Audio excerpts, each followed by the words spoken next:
पहले के अखिलेश यादव में और अब के अखिलेश यादव में फर्क है। पहले के अखिलेश यादव उस चीज को नहीं समझ पाए थे, जो एक सामाजिक भेदभाव था समाज के अंदर, तो वो अखिलेश जी अब पिछले 6 साल में उस चीज को समझ नमस्कार, आप गए। सभी का स्वागत है। मेरा नाम आनंद है।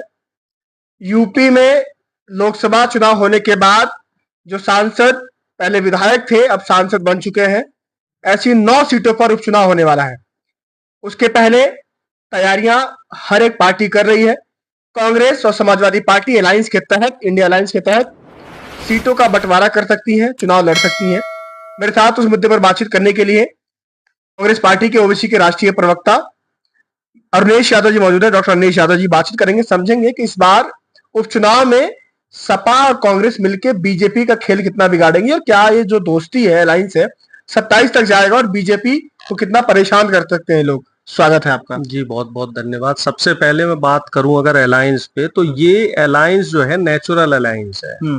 जो पार्टियां इतनी विषम परिस्थिति में, जब आप देख रहे हैं कि बीजेपी ने सीबीआई भी पीछे लगा दी, ईडी भी पीछे लगा दिया, इनकम टैक्स भी पीछे लगा दिया और दो दो चुने हुए मुख्यमंत्रियों को जेल में डाल दिया और तमाम राज्यों की सरकारें बदल दी, तमाम क्षेत्रीय दल तोड़फोड़ करके उनके कई टुकड़े कर दिए, छिन्न भिन्न कर दिए, फिर भी कई दलों का, एक लगभग 26 दलों का एक जो नेचुरल अलायंस बना है, तो तब परिस्थितियां तो इतनी विषम थी, हमारे पास नंबर्स बहुत कम थे, सांसद बहुत कम थे, और अब ईश्वर की अनुकंपा से या फिर हम कह लें जनता के आशीर्वाद से या संविधान की ताकत से अब हमारे पास अच्छे नंबर है।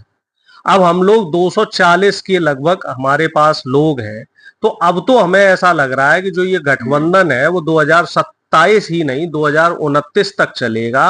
और हो सकता है कि जो अभी एनडीए की सरकार बनी है, जैसे मोदी जी अब एनडीए की सरकार बोल रहे हैं, जबकि पहले तो हर बात को लेके जो है वो बीजेपी भी नहीं बोलते थे, सिर्फ मोदी बोलते थे, सिर्फ मैं बोलते थे। तो मुझे ऐसा लगता है कि जो ये एनडीए सरकार में जो है अभी जो बनी हुई है, ये संसद शुरू होने के बाद ही खतरे में पड़ जाएगी। एक तो आप समझो कि 102 सांसद हो गए कांग्रेस के, इसके बाद 37 सांसद आपके हो गए समाजवादी पार्टी के, 29 सांसद तृणमूल कांग्रेस के, 22 डीएमके के, इसके साथ ही शिवसेना जो उद्धव गुट है और वाम दल के, और इसके अलावा जो है शरद पवार साहब के, तो ऐसे करके लगभग 225 ऐसे धाकड़ सांसद हैं, जिसमें से आपके 90% जो सांसद होंगे या 85% वो पीडीए फॉर्मूला या पिछड़ा दलित और अल्पसंख्यक फॉर्मूले वाले हैं।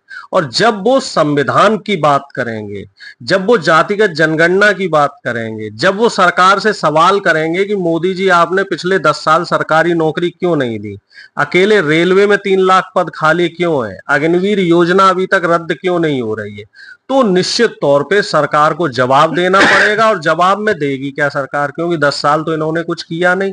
तो ये जो आने वाला जो समय है ये बड़ा ही अच्छा रहेगा, दिलचस्प रहेगा। और अगर अब हम बात करें उत्तर प्रदेश की, तो निश्चित तौर पे अलायंस होगा कांग्रेस और समाजवादी पार्टी के बीच में, और अलायंस में जो भी सीट शेयरिंग हो, हमें जो सीट मिले या सपा के पास जो सीट रहे, वो मायने नहीं रखती।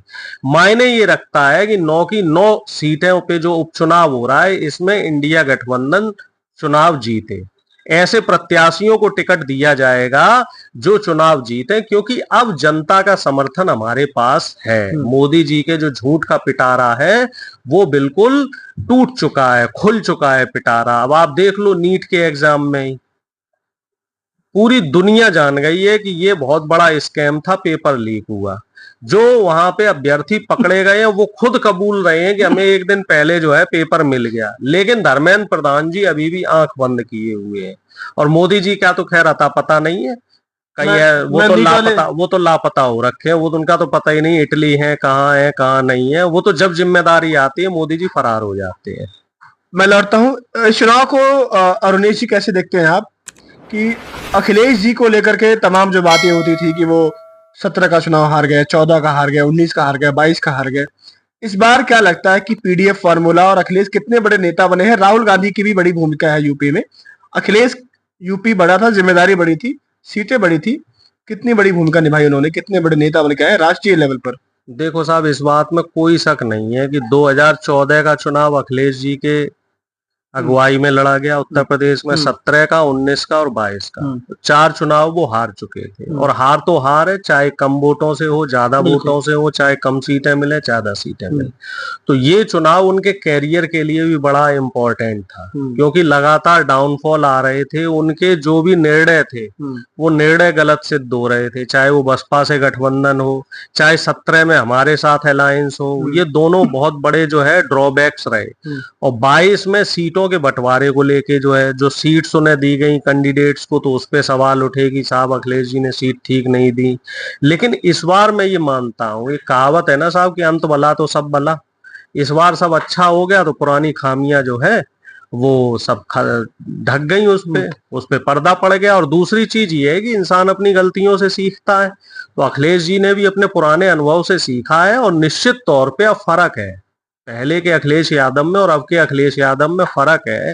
पहले के अखिलेश यादव उस चीज को नहीं समझ पाए थे, जो एक सामाजिक भेदभाव था समाज के अंदर, तो वो अखिलेश जी अब पिछले 6 साल में उस चीज को समझ गए हैं। और उसी फॉर्मूले को लेके उन्होंने कोशिश ये करी है कि ज्यादा से ज्यादा जो अति पिछड़ा हो, पिछड़े में एक बार उनके ऊपर टैग लग जाता था कि साहब यादवों को ही टिकट देते हैं, या साहब मुसलमानों को टिकट देते हैं, और वो सपा बदनाम है एमवाई फैक्टर के लिए, कहीं ना कहीं कांग्रेस भी मुस्लिम फैक्टर के लिए बदनाम है। और इस बार आप देखिए, अगर हम उत्तर प्रदेश की बात करें तो सिर्फ 5 तो यादवों को टिकट दिया गया इंडिया गठबंधन में, और 6 मुसलमानों को टिकट दिया गया, जिसमें से बाकी अब ये 11 हो गए ना। अब बाकी सीटें आप देख लो कितनी हो गई, 69। तो 69 सीट्स पे इतना अच्छा जातीय सामंजस्य बैठाया गया, हर जाति को, और हर जो क्षेत्र के, जहां पे जिस जाति की बाहुल्यता है, तो उसको पूरी तरजीह दी गई। अगर कहीं पासी समाज है तो उसको टिकट दी गई, कहीं मल्ला समाज को टिकट दी गई, कहीं पे आपका जो है दलित समाज में भी जाटव समाज को, जैसे इटावा लोकसभा की बात की जाए तो ये कहा जा रहा था कि जो जाटव वोट है वो परंपरागत मायावती का वोट माना जाता है, और धानुक जो है कठेरिया वोट, वो उससे रामशंकर कठेरिया चुनाव लड़ रहे थे बीजेपी से। तो ये कहा जा रहा था कि सपा को कठेरिया समाज का कोई व्यक्ति उतारना चाहिए, क्योंकि जाटव समाज तो मैं बहन जी को वोट देगा। लेकिन फिर भी अखिलेश जी ने जितेंद्र दौरे, जो जाटव समाज से आते, उन्हें टिकट दिया, और वो देखिए प्रचंड बहुमत से जीते, अच्छे खासे मार्जिन से। तो इस बार जनता ने भी बता दिया कि साहब जाति और धर्म से बढ़ के ऊपर जो है चुनाव लड़ा गया।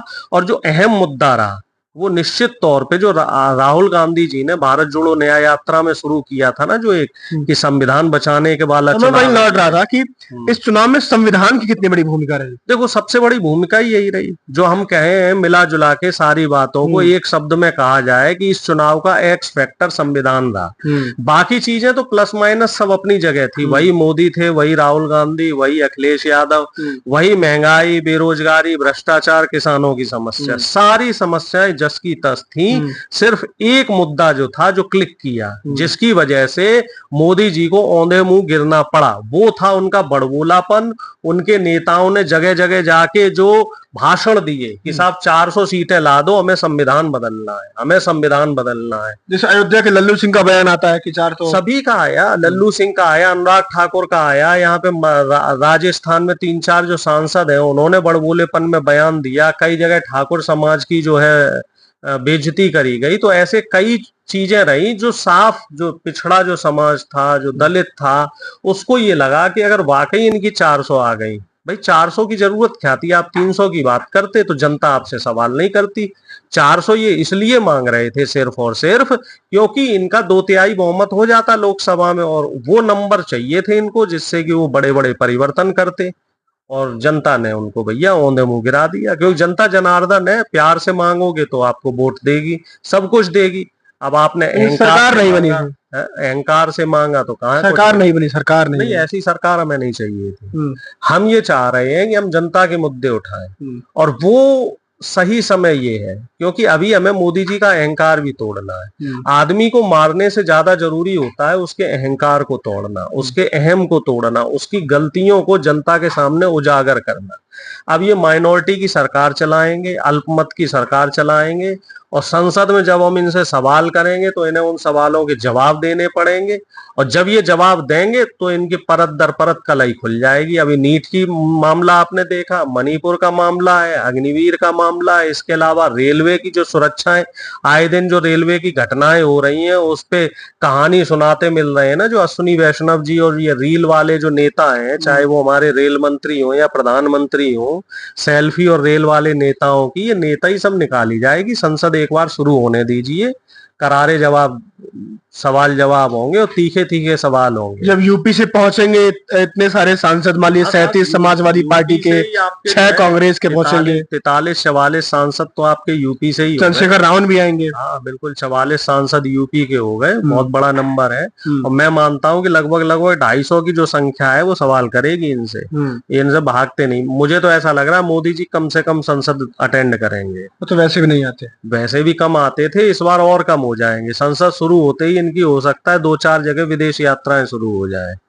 चलिए, मेरे साथ डॉक्टर अनिल यादव जी मौजूद थे, कांग्रेस पार्टी के ओबीसी सेल के राष्ट्रीय मीडिया प्रभारी भी हैं, प्रवक्ता भी हैं। बातचीत हुई, इनसे समझा हमने कि इस बार उपचुनाव में कैसी रहेगी अलायंस कांग्रेस की, समाजवादी पार्टी की, और साथ साथ इन्होंने ये भी बताया कि इस चुनाव में जो संविधान एक्स फैक्टर के रूप में काम किया है, संविधान को लेकर के तमाम वो विपक्ष के नेता, राहुल गांधी अपनी रैलियों में संविधान की एक प्रति लेकर के घूमते थे, उसको दिखाते थे कि ये संविधान है, इसको बचाइए, इसी की लड़ाई है, आपके नौकरी, आपके हक, अधिकार, आरक्षण की लड़ाई है, आप लोग लड़िए, आपका चुनाव है।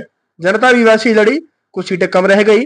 देखते हैं कि इस बार संसद कैसे चलेगी। 24 तारीख से संसद का स्टार्ट होगा, वो भी आपको दिखाएंगे। जुड़ जाइए हमारे साथ। नमस्कार।